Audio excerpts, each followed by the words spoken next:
দর্শক, আমরা আছি চাঁপাইনবাবগঞ্জের মধ্যে শিবগঞ্জ উপজেলার রানীবাড়ি চাঁদপুর রাস্তা। রানীবাড়ি চাঁদপুরের রাস্তা। দেখছেন যে চাঁপাইনবাবগঞ্জে আমের যে বাগান, এবছর আমের মুকুল অনুযায়ী গুটি কম, প্রায় 50% গুটি টিকবে বলে আশা করছি কৃষি বিভাগ।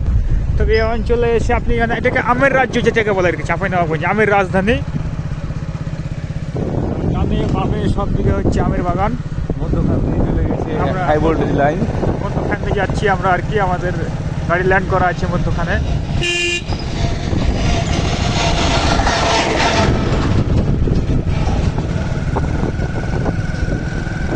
সুপ্রিয় দর্শক শ্রোতা, আপনারা দেখতে পাচ্ছেন যে আমের রাজধানী চাঁপাইনবাবগঞ্জের অধিকাংশ আম কিন্তু শিবগঞ্জে হয়। শিবগঞ্জের মধ্যে আবার চকিটি ইউনিয়ন কিন্তু আমের একটা জনপ্রিয় এলাকা।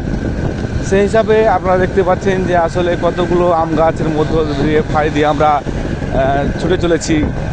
আপনারা ভিডিওতে লক্ষ্য করে দেখতে পাবেন।